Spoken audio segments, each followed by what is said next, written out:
కౌటిల్య నది శాస్త్రము 5వ అధికరణం అధ్యాయము 5 గురించి తెలుసుకోబోతున్నాం. అందులో 25వది రాజు మరణ శయ్యలో సున్నప్పుడు రాజు కుటుంబంలోని వారు, రాజపుత్రులు, ముఖ్యులు మొదలగు వారి మధ్య పరస్పర కలహములను రేకెత్తించవలెను, లేదా తక్కిన ముఖ్యులతో యుద్ధము ప్రారంభించినట్టు చేయవలెను.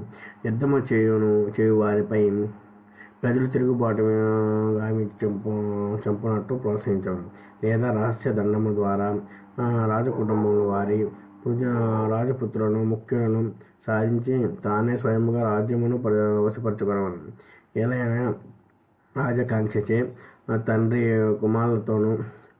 కుమారుల తండ్రితోనూ యుద్ధము చేసెదరుగదా. అట్టి సందర్భములో రాజ్యమునకు ఏకాధారుడై నట్టియు, సప్త ప్రకృతులలోని ఏ ఒకడై నట్టియు అమాత్యుడు రాజ్యమును వశపరచుకొనుటలో చెప్పవలసినదిగా ఏమి కలదు. స్వయముగా నది తనకు వశమైనప్పుడు దానిని నిరాకరించరాదు. స్వయముగా కాంక్షించవచ్చిన స్త్రీని త్యజించి వారిని ఆమె శపించుతున్నది అను లోక ప్రమాదము కలుగు. కాలమును కాంక్షించు వారికి కాలము ఒక పర్యాయం మాత్రమే లభించును. పని చేయదలిచిన వానికి కాలము ఇంకొక మారు వచ్చుట సాధ్యము కాదు. ఇది ప్రజల తిరుగుబాటునకు కారణమగుచున్నది. ఇది అధర్మము. దీని వలన కలుగు ఫలితము కూడా అనిశ్చితము అని కౌటిల్యుడు.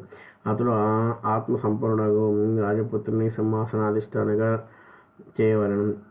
అట్టి వాడు లేనప్పుడు మహామంత్రులనందరినీ సమావేశపరిచి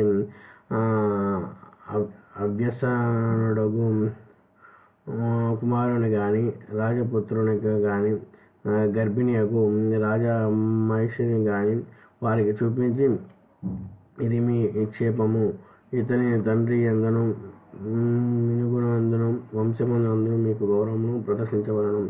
ఇతడు ధ్వజము మాత్రమే, నిజముగా మీరే పరిపాలకులు. మనం ఇప్పుడు చేయవలసినది ఏమిటి అని పలుకవలెను. అతడట్లు చెప్పవలసిన వెంటనే గూఢచారులు, మార్గదర్శకుడైన నీతో కూడిన ఈ రాజు తప్ప మరొకడు 4 వర్ణములకు పరిపాలించుటకు అర్హుడగునా అని అనవలెను. అట్లనే కాకుండా అని అమాత్యుడు చెప్పించు కుమారునికి గాని, రాజపుత్రునికి గాని, గర్భిణియగు దేవిని గాని అధికారమందు స్థాపించి బంధువులకు సంబంధించిన మిత్రామిత్రుల దూతలకు చూపించవలెను. అమాత్యులయు సైనికులయు జీతభత్యములను పెంచి పెద్దవాడైన తరువాత ఇతడు మరింత పెంచును అని వారితో చెప్పించవలెను. ఇట్లు అతడు దుర్గ రాష్ట్ర ముఖ్యులతో అభిభాషమును గావించి మిత్రపక్షములు వారితో యథార్థముగా మాట్లాడను. కుమారునికి పరిపాలన కార్యములందు శిక్షణనిచ్చుటకు ప్రయత్నించవలెను, లేదా సవర్ణుడగు బంధువుచే రాజపుత్రికను పుత్రవంతులుగా చేసి అట్టి పుత్రునికి పట్టము కట్టవలెను. తల్లి మనసును మార్చుకొని భయమున్నప్పుడు అల్పసత్యుడగు బంధువును శుభలక్ష్యమును గల ఒక బాలుని ఆమె వద్దనుంచవలెను. ఋతుకాలమందు ఆమెను కనిపెట్టుకొనవలెను. సొంత ఉపయోగములకై ప్రశస్తమగు భోగ ద్రవ్యమును దేనిని అతడు చేయించరాదు.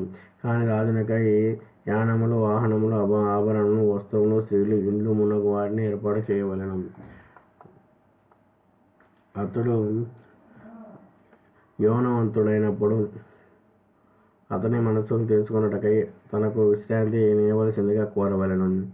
అతడు తృప్తి చెందిన వాడు కాని ఎడల అతనిని వదులుకొనవలెను. తృప్తి చెందిన వాడైన ఎడల అతను రక్షించుకొనవలెను. అతను అభిమానమును కోల్పోయిన ఎడల అమాత్యుడు అరణ్యమును వెళ్ళిపోవలెను, లేదా దీర్ఘ సత్రయాగము ప్రారంభించవలెను. రాజపుత్రుని రక్షించుటకై నిపుణులుగా కూడా పురుషులను వినియోగించవలెను, లేదా రాజు ముఖ్యుల వశములో ఉన్న ఎడల అమాత్యుడు అర్థశాస్త్రము నెరిగిన వాడై అతనికి ప్రియులైన వారి సహాయముతో ఇతిహాసము పురాణములను అతనికి ప్రబోధం చేయవలెను, లేదా సిద్ధుని వేషమునకు ధరించి రహస్యక్రియ సాధనమునకు రాజును వశపరచుకొని అటు తరువాత రాజద్రోహములపై దాండ కార్మికమును ప్రయోగించవలెను.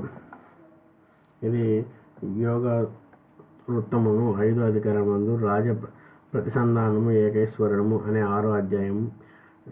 దీనితో కౌటిల్య అర్థశాస్త్రము యోగ వృత్తము అనే 5వ అధికరణము సమాప్తము.